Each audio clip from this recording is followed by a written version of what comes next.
And welcome to Conversations with Al McFarlane. Glad to be here and glad to have you along as well. Well, we're in the thick of it now. This is winter in Minnesota. Get ready to enjoy it, embrace it, have a good time with it. Pleased to have on today's program sort of a novel idea, something that I found quite fascinating. I got a press release from the city of Minneapolis saying that the city is going to do a program that's going to help 200 low income families become more financially secure by providing them with monthly payments of $500 over a period of 24 months. And the program is being referred to, I think, as the Guaranteed Basic Income Program. Mark Brenda is here from the city of Minneapolis. He's a manager of Minneapolis Employment and Training. And here to talk about that, Mark, good afternoon. Welcome to Conversations with Al McFarlane. Good afternoon, Mr. McFarlane. Thank you so much for having me, and to the listeners, thanks for listening this afternoon as we get to talk a little bit about the pilot program that you just mentioned, the Guaranteed Basic Income Program. So I'm excited to talk about it today. Well, jump right in. I mean, I think it's a fascinating idea. I had read about initiatives like this in other markets, I think at least a couple of places that I knew of, but wasn't aware that one was in development here in Twin Cities, here in Minneapolis. So I was surprised. I say pleasantly surprised to see that people have organized and planned and have created the resources to at least try it out. So talk about the genesis of the idea. And in the process, what the mission is. Absolutely. You're exactly right. This is a newer concept. It is being piloted across the country in a few different places. So let me just give a little bit of framework around what Guaranteed Basic Income is sort of meant to do. Guaranteed Basic Income has been a process, a thought, as a good idea to layer in income supports for low-income people. So rather than thinking about it as part of a welfare system or part of sort of the tax code, that in fact there is that government makes you whole with a basic income, that all residents, in theory, if we were to adopt this at a large scale, national scale, all residents would be sort of brought to a certain level, and then anything above that you make, but it makes a family whole. And then you come off of the program as your income increased.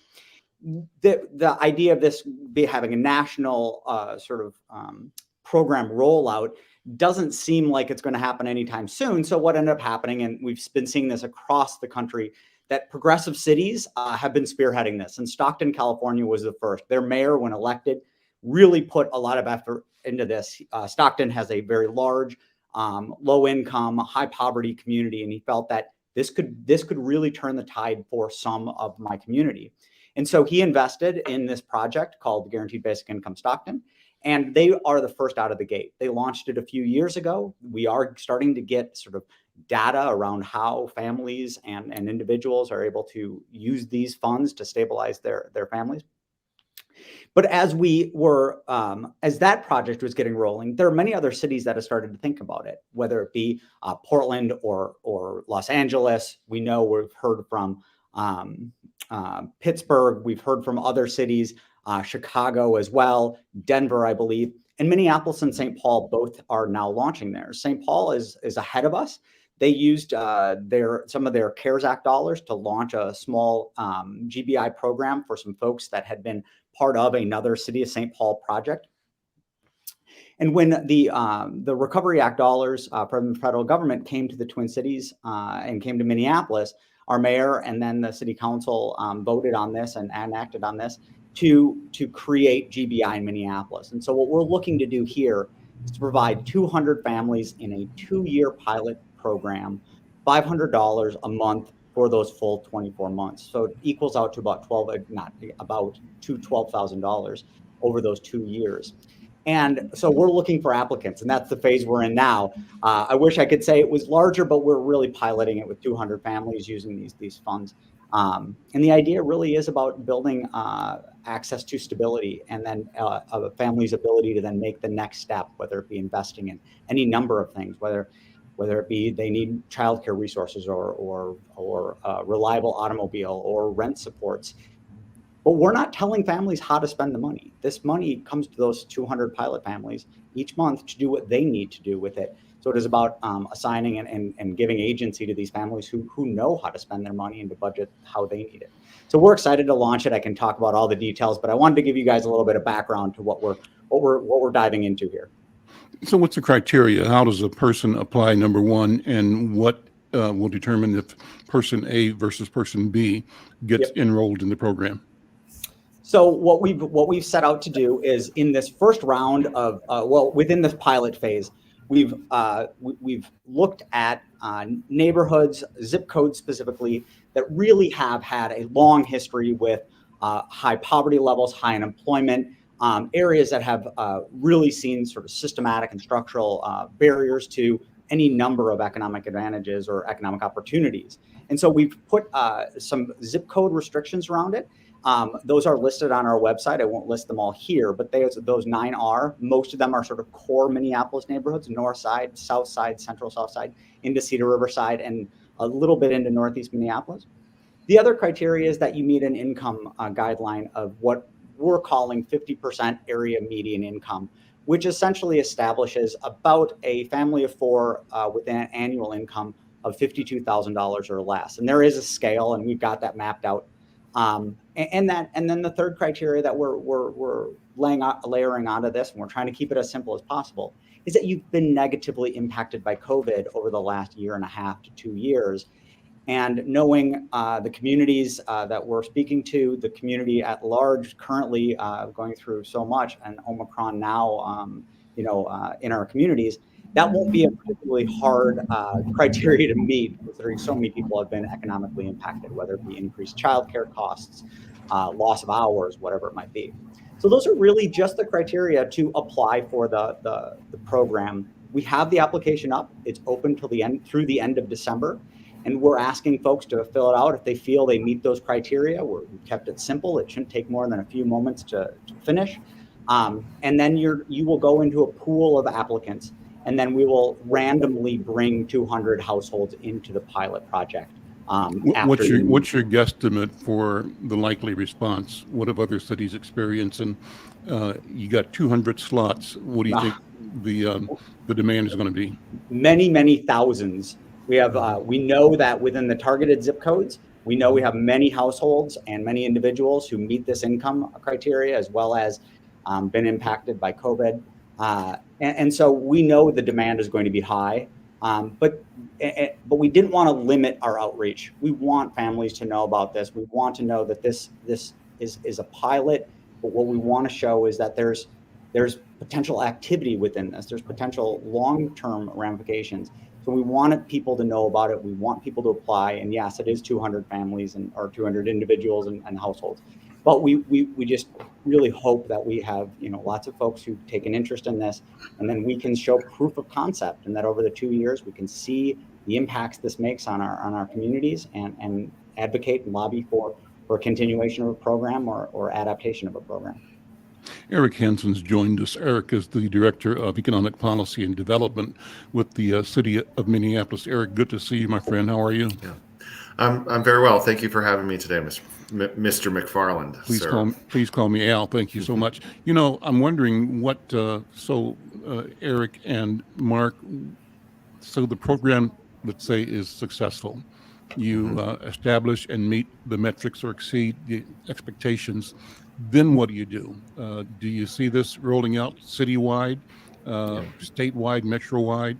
What is the long-term potential desired effect of an initiative like this? And then, Eric, briefly, tell me how this figures in. The thing I've heard you say a few times that I love you for saying is that a lot of the things the city is doing right now, a lot of the things Minneapolis undertakes at the moment, are things that are centered in equity, driven by equity.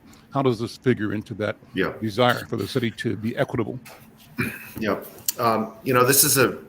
this guaranteed basic income project is a game-changing program, and we're very fortunate to have the federal funding to pilot this, and to what Mark said, prove the concept. But ultimately, in 2 years, we'd like to have enough evidence that shows that this is going to change the economic condition of people that are, haven't been fully participating in Minneapolis's economy, and get them out of the cycles of poverty we see. And to your point about, and what does that mean? We would like to expand it. We do not want to see disparities in Minneapolis. Our city goal is to just to eliminate disparities across racial lines. And our programs are all designed with that intention. And this one is at that route. We trust Minneapolis families to do the right thing with this money. We know that expenses hit people in different ways, and so we want to have as much flexibility as we can so that they're stable and they're moving up the line. So to the point about the AMI limit, for comparison, that's 50% of the area's median income, or $52,000 for a family of four, is about the average income of a Black family on the north side. Mm-hmm. And so we are showing that the poverty rate, we see the poverty rate highest in Black and Indigenous communities in Minneapolis. We see the educational attainment rate, the gap, the highest with those communities as well. And if we're not investing in families that haven't had the opportunity to fully participate, we're not going to see those disparities change. And so this is I think is an efficient use of funding. It's much more efficient than trying to get folks through, workforce training after the age of 25. And it will have educational impacts because people will be more stable in their housing. They'll be more stable in their, just their day-to-day lives. And we should see over time long results. So 2 years is just not enough time to do this program. So we had new city council coming in and the mayor, and we previewed it with them yesterday that in 2 years, we're going to have to come to you and ask, how can we continue this program and do far more than 200 families. So in those 9 zip codes, for example, we sent a mailer to every single household, and we sent over 88,000 of them. Mm-hmm. So if you do the math, it's just even a drop in the bucket, what we can do now, but we need to put the drop in the bucket and then hopefully continue to fill the bucket. What's the cost of the pilot? We have $3 million in the American Rescue Plan, but this is going to cost a little over $2 million. And when you come back to the city council, the mayor, in 2 years, what do you envision an expanded program might cost? Are you envisioning going from 200 to 1,000, for example? It's going to be, with programs like this, the need is high. Mm-hmm. And so it's as many resources as we can get. So it's hard to say what that magnitude will be between now and 2 years from now. We are having conversations, learning from cities like St. Paul and other regions, and Mark can get into that a little bit more. But we're this is the forward-thinking program around the country, and so we're starting to make connections with those programs and philanthropic organizations and see what that outcome could be. So I would say we'd have to increase it by multiple millions of dollars and on an annual basis in order for us to really see the change that we need to see. But right now, it's give us as much money as we can get. Got it. I'm Al McFarlane. This is Conversations with Al McFarlane, talking to Eric Hansen with the City of Minneapolis Economic Policy and Development Program, and his colleague is Mark Brenda, manager of Minneapolis Employment and Training. Mark, are you related to Mike Brenda by any chance? I am. He's my dad. Small world. I mean, this just shows you how time goes. Your father helped me start Inside News. A generation ago. You must have been a kid at the time, or maybe not. I was, but I know that story well. Okay, great. Well, so I'm honored to be on this call with you. Well, I'm honored to have you on the call, and that's kind of how we're all connected at the same time. I'm going to bring 2 more voices in. You guys can hang out as long as you want to. You're welcome to be here, but we're going to take the conversation and broaden it to talk about how wealth building looks from within our community. I'm pleased to have David McGee, who is the leader of Build Wealth Minnesota, and Alfred Babington Johnson, who's the leader of the Stair Step Initiative, Stair Step Foundation, His Works United. And they're here in part because of news broke this weekend in the Star Tribune over their organizations organizing, collaborating to effect the purchase of the what's called the RAC, Regional Acceleration Center. I called it the Thor Building. It was built by Thor Construction, and I think people in the community refer to it in a loving way as the Thor Building. But it is a monument for and symbolizing progress and economic development and collaboration. One story before I bring in Brother Babington and Brother McGee is that I drive by this building 4 or 5 times a day. I live in the neighborhood. This is my neighborhood at Plymouth and Penn. And once one of my friends was on a bicycle, the hole was in the ground. They were starting the construction. And the guy said, Al, look at that. Look at that. What do you mean? I look at it every day. He said, this is the pyramid for our community. And so this imagination of what a monument can and should be is what emerged out of a neighborhood, an intersection that has a history of commerce and enterprise. And the building is a source of pride. Plymouth Avenue is a source of pride and will continue to be so. And the work of these gentlemen, Brother Babington and Brother McGee and others, continue to reveal the aspiration and the possibility, the power of collaboration in our community. Let me go to you first, Babington. Thank you for being here. Good to see you. Congratulations to you and David for making the deal happen that brought your organizations together to purchase, to acquire, and to continue the Regional Acceleration Center. Talk about it, if you would, Brother Babington. You might be muted. You're muted.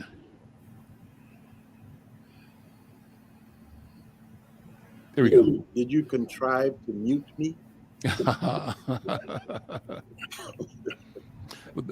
That's impossible. It can't happen. Go ahead. So, first of all, thank you very much, Al, for asking us to come and share this time with you, my dear long-term friend and collaborator. Good to see you, Eric. God bless you. And I'm not sure that I met you before, Mark, but God bless you as well. In any event, I want to say to begin with that both David and I share more than this space on Penn and Plymouth. We also share a faith in God and a belief that He orchestrates all things, and that He, in fact, was the one that put this together and allowed it to be so. Really think of this as a very, very important thing for our community on several levels, and you alluded to some of them already. Love to hear the story that you told. Love to hear that you passed by and are able to look on this with some sense of pride, because we feel that what Richard Copeland did when he moved his headquarters, chose to move his headquarters to Penn and Plymouth. You know, I think we've all heard many, many stories of how various municipalities seek after companies to come and take place within their boundaries. So I'm sure Richard had other options, perhaps much more lucrative than this, but he chose to come to Penn and Plymouth and make a mark and take a stand. And I don't feel reluctant to say that David and I share, because we've talked about it, a real sense of the importance of reclaiming the narrative of what he began when he came and put this stake in the ground. And so we are just delighted to be able to help to reclaim a very, very important narrative. David, what is the Build Wealth proposition, first of all? And from your point of view, how were you and Brother Babington able to create this collaboration that resulted in the acquisition of this important piece of real estate and construction? Well, yeah, thanks for having us as well, Al and Eric, and nice to see you, Mark. And no, we were just blessed, and we have to say to God be the glory on this opportunity. Bill Welf was one of the smaller anchor tenants that Richard had invited us to be a part of this from the beginning. So we were one of the first tenants that said yes, we want to move into the space. As you know, we work with families to help them build sustainable social and economic wealth. And we've been doing that effectively for about 17 years, and now 13 years on this corner, as we were in the Urban League across the street for 10 years. And so the opportunity, I didn't know. I went to Babington. We've been trying to bring a bank to this corner. And I went to Babington to ask him about a bank opportunity here in the building. And Babington told me that the building was getting ready to be sold and it may leave the ownership of this community. And there may be an opportunity for us to put something together to actually acquire this. And I'm a banker, been a banker most of my natural life. And I'm familiar with New Markets tax credits. And we started chipping away at the possibilities of making a viable offer to purchase the building with the help of Lisk and some really sharp attorneys over at Frederickson and Byron and some others, and U.S. Bank, and was really instrumental, and Old National Bank over Wade Alexa over at Old National Bank. Mm-hmm. We all got together and we had multiple meetings chipping away at opportunities to acquire this and not let it leave the hands and the ownership of this community. And it worked out in our favor. Like I said, God be the glory, because it really is a miracle deal that took place. And I know I seen the article, and it was quiet. Mm-hmm. You know, you were around when they unleashed the first patient of the building, and everybody was there. But this is nice and quiet. It moved real well, and it happened without a lot of interference, without fanfare, as the article said. But the deal got done, and the community still owns this property, and that's a miracle. You mentioned LISC. What's LISC stand for? It is the local initiative. It's the Local Initiative Support Corporation. Support Corporation, correct. We use the acronyms all the time. It becomes shorthand for us, but I wanted to give them proper acknowledgement. And so let's talk about two things, David and Babington. Talk about collaboration. I think that what you've done is demonstrated the power of our people, of Black men and women, Black people, Black institutions, to collaborate, to have shape a call forth a vision of what could be, to examine challenges, problems, but to approach them as solution makers. And so you all examined a problematic situation because of the turns in the market and other challenges that the original builders and owners of the building had, and brought a solution that you say is miraculous. But unpack that a little bit, because I think talking about collaboration is really key. Babington, how does collaboration fit into this, and what does it mean? What are you showing by executing this opportunity? Well, thank you, Al. I think I first met David, and he'll help me here. I'm thinking 20 years. Has it been more or less than that, David? Yeah, I think it's been more, somewhere in that 2022. Yeah. But one of the occasions that we first interacted was when Valenti was governor, and he pulled together a group of folk, and he had this aspiration, a published aspiration, that say, I think, that they were going to increase the home ownership of people of color by X%. you know. And at the time, I said to him and others, I said, this is not a very meaningful goal, because just the growth in population is going to accomplish what you're talking about. But the question is, at the end of the day, will you have done anything to close the disparities? You know, you need to shape the goal to attack the problem, not just to check a box, if you will. But anyway, but David and I both were members of this group that had been impaneled, and you know, David then as now, very focused, very aware of details. As he said, he described himself as a banker. You know, he's all of that. Could easily be a bank examiner. But in any event, so we met, that was one of the meetings, but I think we'd actually even met before that when he was doing some entrepreneurial things. But anyway, the point I'm trying to make is this was no overnight coming together.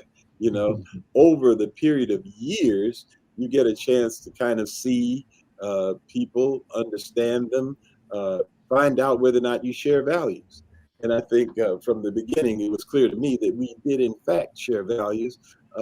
He was absolutely committed to the advance of our people, really clear about the fact that wealth building was a major part of that, that, you know, in these United States of America, you can talk a great game, but if you can't operate in some ways in the capitalistic system, people don't really want to hear very much of what you have to say.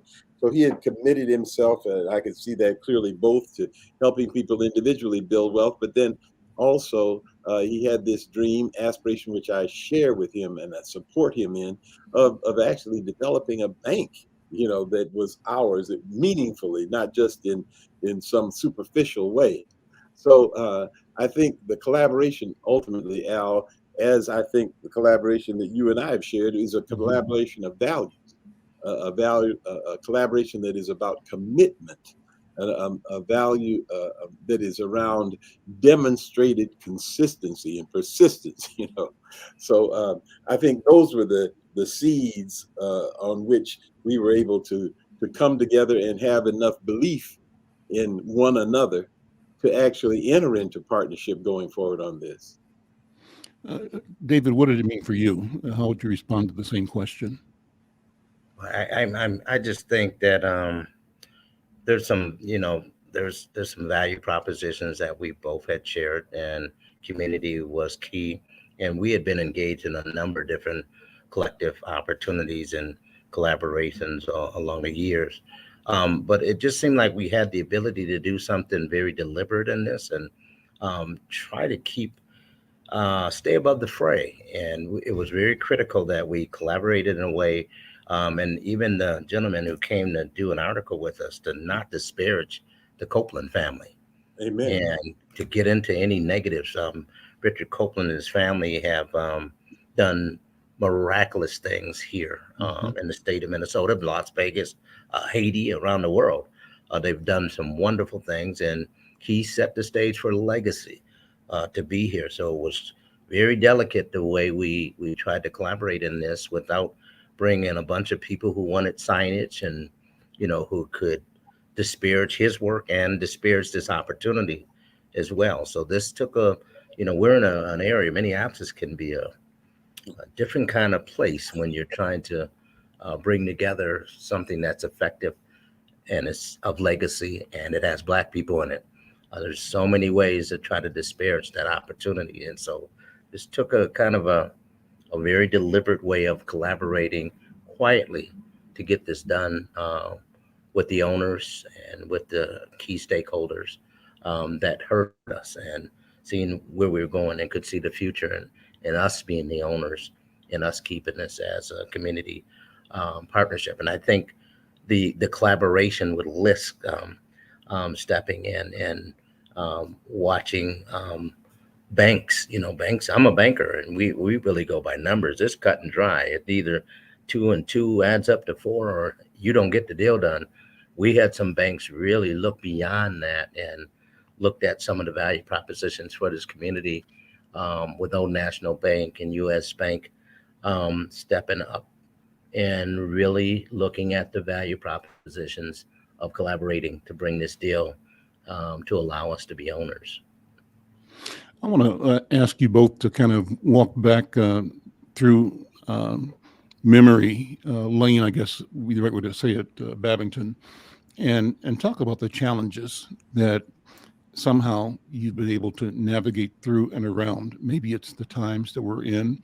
I call this the post-George Floyd era, that everybody and everything is influenced by the awareness, the consciousness, the horror, the horrific display of how inhumane we are capable of being, and how deadly sometimes and destructive and consistently failing institutions that we rely upon, how consistently failing they are when it comes to the lives and aspirations of Black people. And Babington, I just remember that for years and years, I'm speaking as a reporter, as an observer, we'd have experiences of different people trying to organize projects and opportunities and collaborations, but as often as not, coming under a certain kind of malevolence, criticism, hostility, sometimes direct, sometimes indirect, but the consequence was the same, and that is the failure of projects, and more than the failure of individual projects, the creation of an understanding that anything anybody Black tried to do in Minneapolis was doomed to fail. And I call that a reflection of the spirit, this concept, this quiet, they call it Minnesota nice, supremacist white supremacy thought. So I'm throwing the bricks. You don't have to, but comment on my observation, if you would, Babington, and how this project, because of the time, or because of the learnings, or because of the shift, even in the white community, are things different that allow this collaboration to emerge the way it has. Well, Al, I think of this time that we're living in as a extraordinary time.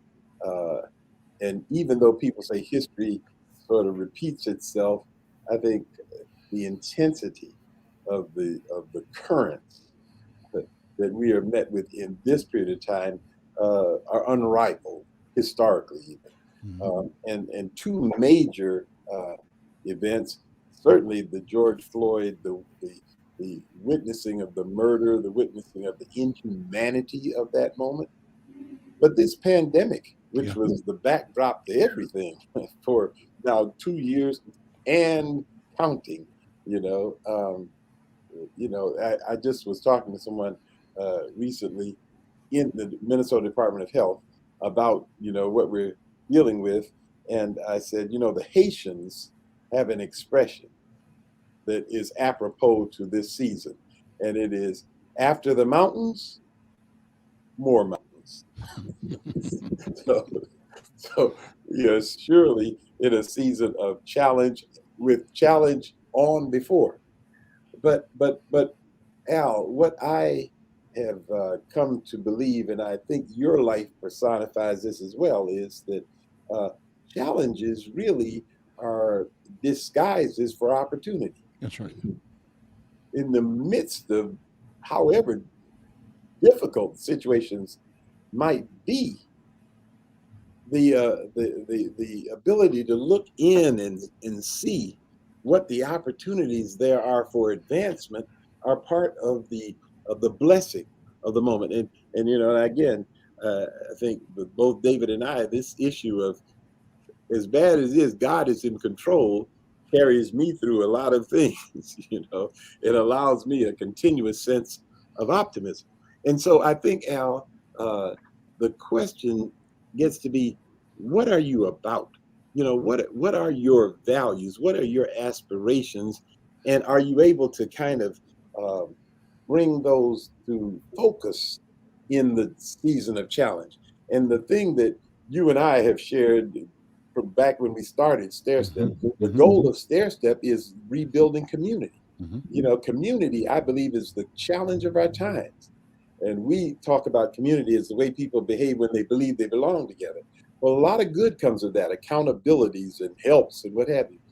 And so In the middle of this, the question is, are there opportunities here to revitalize, to energize the spirit of community in the midst of the challenge? And that has been my experience in these 2 years, is that in some ways we've had a greater opportunity than ever to show the efficacy of collaboration, whether that's the church network, in which in this season, when people need so desperately hope and help, it's an opportunity for the churches to step forward and be about the mandate, be about the community and the kingdom building, and so this particular transaction has been another opportunity, and I really do love the coverage that this has gotten so far, because as David mentioned, the headline when Neil St. Anthony first wrote this story was about quiet collaboration and 2 nonprofits. Hallelujah. I'm holding up the cover or the story in the Star Tribune. Yeah. And the beautiful part is it shows the building. And So, it also has a good headline, $10 million Northside deal keeps Rex ownership local. My memory is that this project was about a $28-30 million development. 36 million construction. Right. And it's key part of an over $100+ million investment on the corner of Plymouth and Penn. Significant, setting the stage for a future, I believe, of entrepreneurship, of service, of prosperity.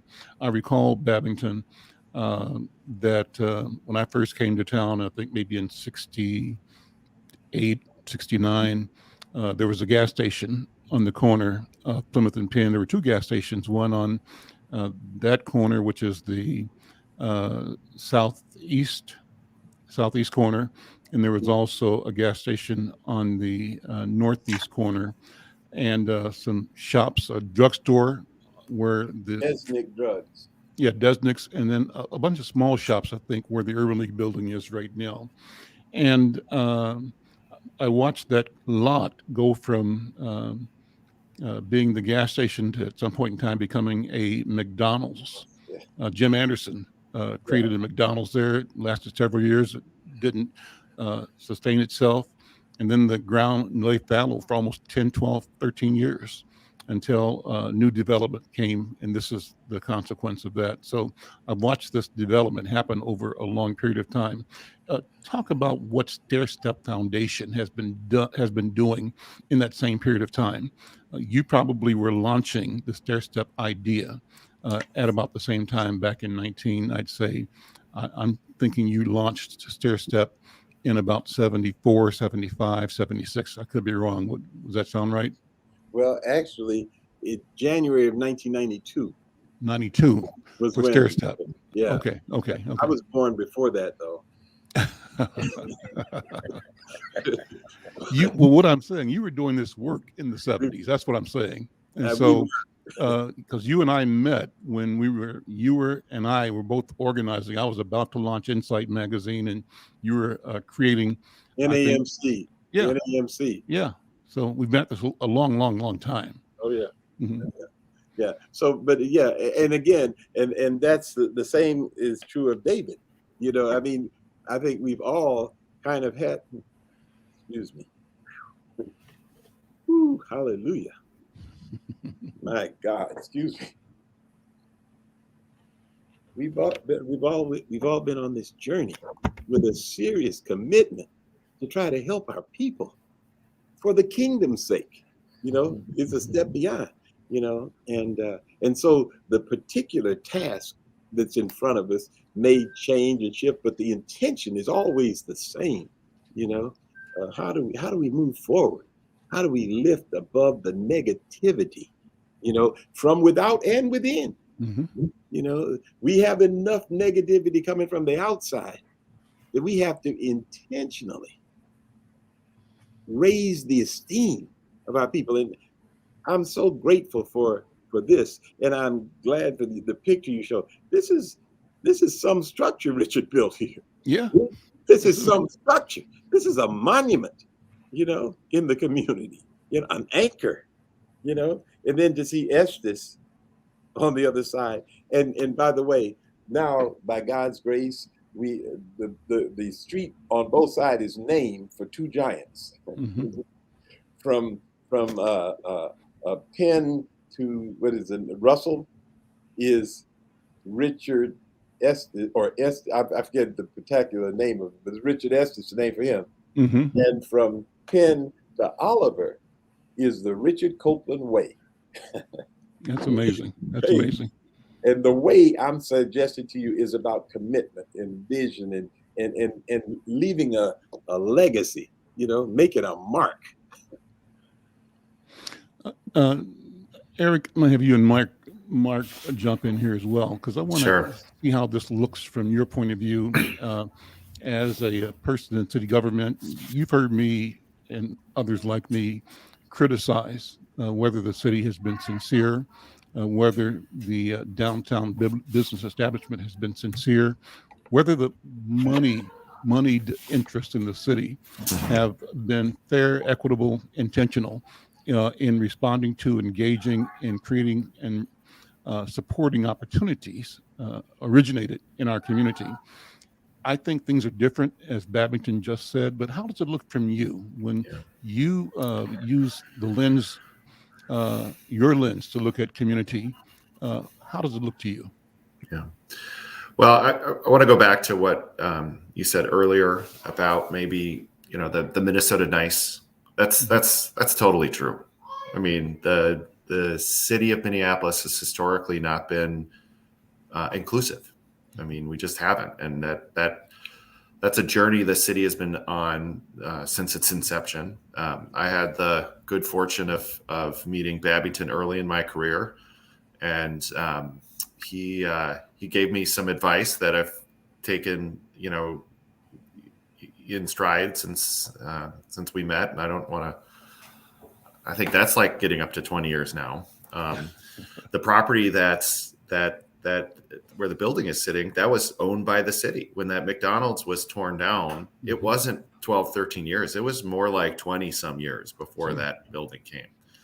And there were a number of interests to do things that weren't going to have a legacy that you see at that corner. And it is an amazing building, and it is a testament to Richard Copeland to do that project, because I can tell you, knowing how development works, he was probably told multiple times that was a bad idea. And so when you talk about, this time, I think there is a collective change in perspective after George Floyd was murdered. But that can come back, that can swing right back into, a comfort zone. And, there's going to be a lot of folks that are like, didn't we just do that? We did that. We can go back. Right. But I look at the long-term arc, and is the city going to stick with it? Is the moneyed interest going to stick with it? Who knows? But it's all about the people who are representing the city and working. I know Mark lives these truths as well, but my experience has been around how do we support those who haven't been at the table? And this is one of those projects. But I look at the ownership of the north side. You look at Devin George buying property from the city on the corner of Glenwood and Penn. You have this property, Estes spot city property on Penn and Plymouth.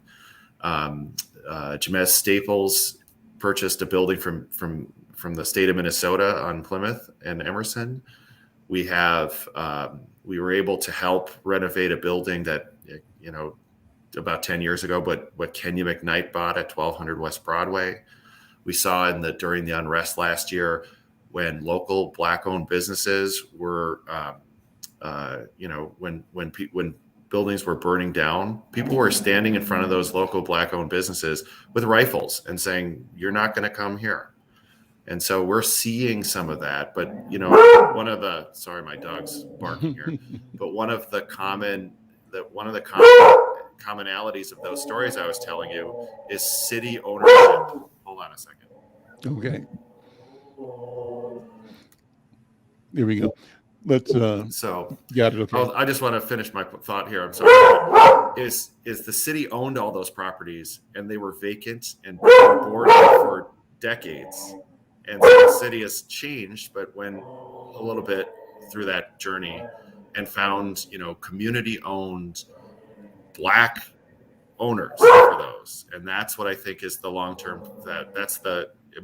Are we going to stay this quote unquote woke? I don't know. I'm going to continue to help as much as I can, but as long as we get the real estate in the hands of community ownership, we're going to be better off long term. Sorry about David, the dog. no problem. David, let me have you jump in here. So I'm impressed that your education initiative affects individuals and individual families, and you are building wealth in the community, one household, one person at a time.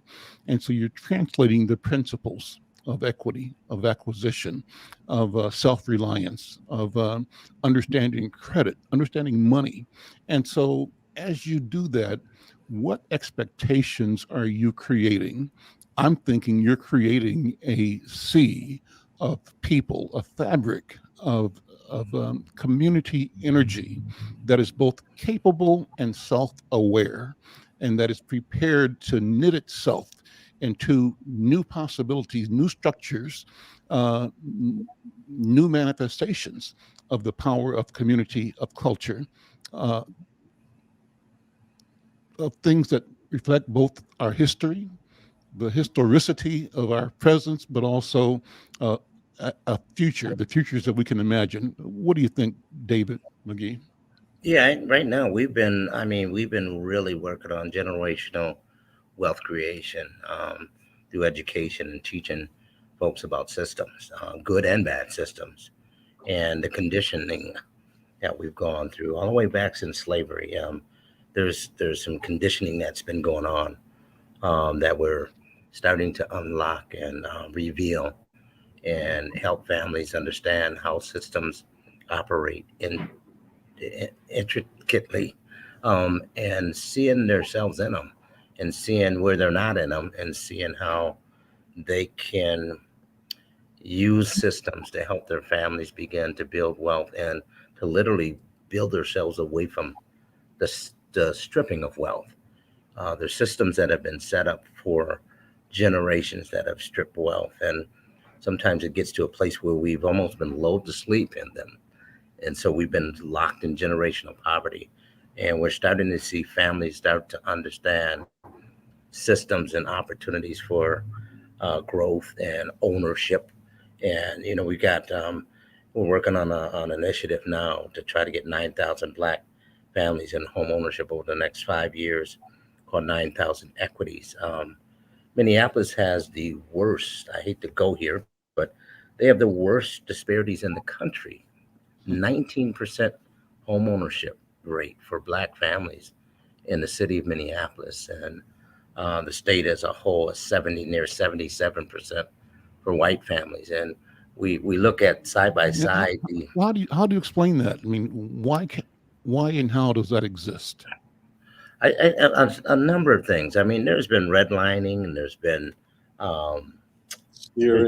deed restrictions. There's been a host of different things. There's been a lack of education, the gap in income, employment. There's a host of different things that have all been a part of the gap. And there's also some systems that have been in place that are not trying to address closing the gap. And so we've been pretty deliberate. We found them. Being a banker, I've been an underwriter for most of my banking career, and that's the person who decides whether or not you're eligible to have a mortgage. And so we've been designing some different culturally sensitive lending products. Underwriting criteria was created for white families. It wasn't really created for families that have had some of the struggles and have had some of the histories that Black families have. So you almost have to re-examine and create a new systemic opportunity for more families to get into home ownership. And we're uncovering it. We're working with Bremer and some others to help us open up opportunities to put more families in to home ownership. But it's going to take a whole bunch of people. You mentioned collaboration earlier. In the city, I've been working with the city of Minneapolis, and they've been working aggressively here lately. The mayor's given us some money to kind of launch that. They've been allowing us to do some infill development and create affordable housing. And there are a number of different initiatives that they've been, I think, a little more deliberate here lately than they've had in the decades prior to now to kind of really address this. And we're looking forward to continuing this opportunity to get more and more families into home ownership positions to start building up that kind of legacy. It's not just, we're trying to talk about 9,000 families and homes, but we're talking about 9,000 families and 9,000 homes that are setting up 9,000 legacies, because to own a home is just not to own a house. There's the ability to set the legacy for your family if trained properly and educated properly on how to leverage, that equity in order to never look back and begin to replicate that for generations to come, which begins to start really getting at that disparity gap. We hope to set the pathway for it to close. We're doing it at 15%, and hopefully we set the pathway. It may not happen in our lifetime, but our goal is to set the pathway where there's parity in home ownership here in the state of Minnesota. And so your goal is to do what per year? You said what's right now 15%? we're trying to do 9,000 over the next 5 to 7 years. So we should be looking at close to 1,000 year one and 1,000 year two, and then we'll be jumping up to 2,500 to 3,000 a year thereafter to get to this 9,000. And we've got some really good. We've been working. We work with about 1,200 families a year. In collaboration, we work with another 2,500. We also found an opportunity where there are 11,000 Black families where we have the ability to get them into home ownership with a model and a system that had been created back in 1989 and hasn't been used here in Minnesota, but it's being used in other parts of the country, and it's working. And you'll hear more about that, and looking forward to being in your paper around that one. But there's some opportunities that's a system that's sitting here. It's almost like if we were babies and it was a bowl of candy, it's sitting there for us to take and engage in it. And we have some folks that just, for whatever reason, have been reluctant to pull the trigger on that opportunity. And we're here to just uncover it and get busy and start helping families get into home ownership and build their wealth. Income is another challenge. So income is a real big deal we're working on. And then inventory is going to be a challenge, because to find 9,000 houses right now when there's not a whole bunch of inventory is going to be another challenge. And so or an opportunity. Everybody on deck. Babington, what role, you mentioned His Works United, and I wanted to ask you to take a minute to talk about how institutions like the Black Church weigh in and help support this vision, this mission of generational wealth. What do you think? Well, first of all, absolutely, reinforcing the institutions of our community are critical strategy in building community. And the African American Church has the historic role, and it's ubiquitous. The opportunity is great. And in some ways, there's some relearning that needs to take place with the churches to make the reach. And we are absolutely committed to that, building the musculature of the African American Church. And I'm rushing in a sense, Al, because I'm just wondering if I really wanted to hear, and I thought he was primed to say something. Mark had a commentary, I think, following Eric. Is it possible Sure. I get to circle back to the other? I will. But Yeah, Mark, jump in. No, Babington, please finish your thoughts. I can finish up if there's anything that comes to mind.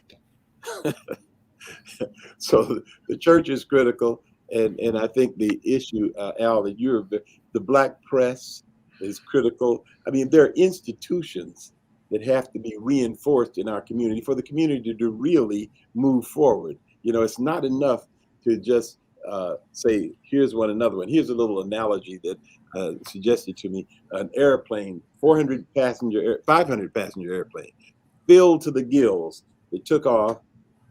And as it took off, the pilot comes on and says, "Ladies and gentlemen, I have good news and I have bad news." Bad news first. We're crashing into that mountain directly ahead of us. There's no question. We've done everything we can. We're crashing into the mountain. 500 people, middle seats full. Here's the good news. We have 14 parachutes. Really? So what I suggest to you is that's kind of how our society operates. It's as if, we'll save one here and but there's 500 people on this plane. Mhm. How do we create those systems and those institutions that really serve more broadly? That's hats off to build wealth, because it is emerging. David is a quiet storm. It's emerging as an institution in our community. And then if we can collaborate with the kind of power and program that David has, with the African American church being a partner in that, so we're actually building systems that are robust to help to serve the entire community, creating a social infrastructure, if you will. I know there were some congregations, Babington, that had declared among their missions and community the goal of having all of their members have credit scores in excess of 700. So that makes it really practical and specific and manageable and measurable. And I think that that's a place, an arena for that kind of educating to take place. Absolutely. But the thing is, it needs David. In other words, the institutions can have the outreach, but then you need the intentional, sophisticated processes that David is creating, and then the marriage together, we get the big win. You said something a little earlier about learning. I just want to say something. There's a lot of unlearning that needs to go on as well. I'll leave that there. Mark, we're down to the last couple of minutes here. I want to circle back to have you give impressions, thoughts, feelings, observations. No, I love this conversation about building Black wealth. And David, I've known your work for 15 years and been following it. This idea of building income, right? And then into wealth, we've got to see those things, hand in hand, that we need to find access to. And that's, let's circle back to the beginning of the conversation. That's what GBI is meant for. We're looking at a project that gives families and households that stability, that in, yes, a 2-year period, it goes fast, but is that enough stability to add education, training, stabilize your household, get your finances in order? Work with Build Wealth, get that credit score looking great, and then exit out of that 2-year pilot into better fortunes for your family. We've got to find ways to really see that access into those spots so that they can become homeowners and that folks can become stable, earners. And so this is all like wrapped up into the same agenda, right? We've got to see how we can build that Black wealth, the north side, south side, and then wealth in our low income communities just broadly. Well, listen, this has been a great hour, a great conversation. Eric, thank you for what you're doing at the city. Mark, thank you for being here. David, Babington, brothers, thank you so very much for the leadership, the passion that you bring, the passion that you reflect, because that really is the substance of our community. There is a broad and afoot a spirit of accomplishment, a spirit of attainment, a spirit of intentionality, and a sense that victory is both at hand, that it is inevitable, and immediate, that it's about to happen. Babington, go ahead. Yeah, did you know, in terms of celebrations, that Tim Baylor just closed on this 112 unit project that he's going to be doing on West Broadway? I didn't have the detail. I've been watching Tim for a long, long time on the project. I'm aware, generally, as a neighbor of his, we signed off on supporting that. Sure, but that announcement, you're making it today, right now. Huh? Yeah. Great, Eric. You have specifics, Eric? I don't have the specifics about the closing, but I know the city was supportive of the project. That's another example. Tim has been a business owner and investor in the city for years, and a developer. And I bet you if you talk to him, he might give you some insights about the process and what it's like to be a Black developer in Minneapolis, and we had to remove some barriers for them. 5 years in the making, Al. Yep. I know the story. Listen, we're out of time, but gentlemen, thank you all so much. And let's keep this conversation going. Eric, David, Mark, Babington, we'll see you next time. I'm Al McFarlane. Take care. Thanks, Bye-bye.